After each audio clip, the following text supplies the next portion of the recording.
Today I'm reviewing Hammer House of Horror episode Guardian of the Abyss.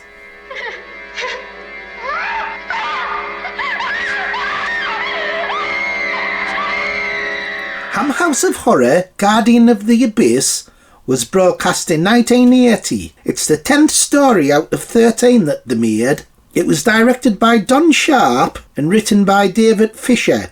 And the episode features many familiar faces that have appeared in Hammer movies throughout the years. Even the director Don Sharp had directed previous Hammer films. Guardian of the Abyss stars Ray Lunnan as Michael Roberts, Rosalind Landor as Alison, John Carson as Charles Randolph, Paul Darrow as Andrews, and Barbara Ewan as Laura. The plot's about an antique dealer who buys this old mirror. However, it's got dark powers, and he has it stolen by these cult members. Unsilvered. Just my luck. Let me see. It has quite a pretty frame. Look, I'll give you a $5 for it. A $5? I told you it was my lucky day, Mike. May I have a look at it? What? Yes. So it's all about devil worshipping, and it's kind of like similar to the Hammer films The Devil Rides Out and To the Devil a Daughter. These Dennis Waitley films that they did. And the two great films as well. The Devil Rides Out, that's a classic. And To the Devil a Daughter, that's an underrated gem from the 70s. So this episode's kind of like similar to those. The same sort of style. Hey Phil, them devil worshipping cults are real. They run around bloody naked having sex with each other.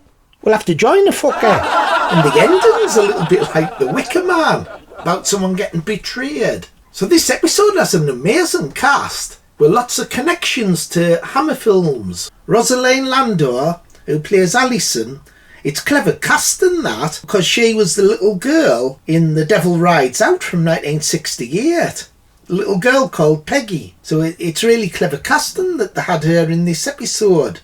You also have John Carson, and he's been in a lot of Hammer films. He was in The Plague of the Zombies from 1966, Taste the Blood of Dracula from 1970, and my favourite Hammer film, Captain Kroner's Vampire Hunter from 1974. You get Barbara Ewan.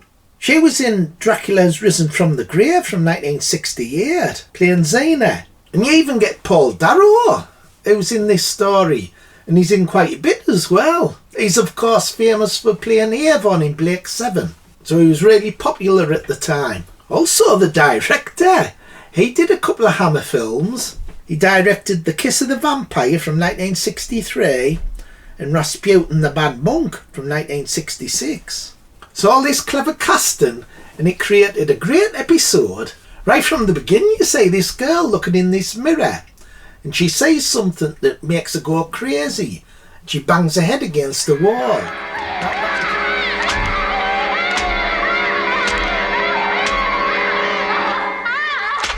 That was a really effective opening, saying that. And then of course you get the great music and titles. It always gets you into the mood of, like, horror. I love the music on this show.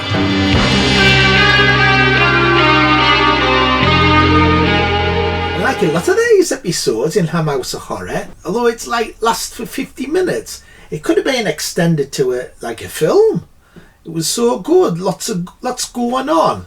And the episodes look like films as well, mini films, because it's done on film. So this story is like a mixture between a Dennis Waitley devil worship story and a Wicker Man ending, because the girl who pinches the mirror wanted him to come to the house by his own free will so they could do a sacrifice. It was part of the ritual that he had to enter on his own free will, and that's like Edward Woodward in The Wicker Man. And he's got a last creepy scene as well where they sacrifice him, but this demon takes over his body, and right at the end the demon gets up and he selects the girl to be his partner, while although the devil worshippers are cowering. John Carson's excellent in this. Form of paranoia, Mr. Roberts. She sees herself all the time as the object of a conspiracy. What do you think you're doing? What? Don't you know you must never give a black magician bread or wine or salt in your own house? He's kind of playing like a MacArthur type of role that Charles Gray played in The Devil Rides Out, like a head of the devil worshippers.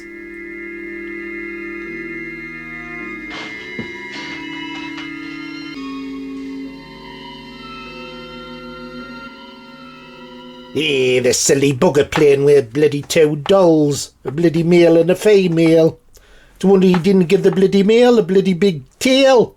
Bloody sure he has a bloody hard on.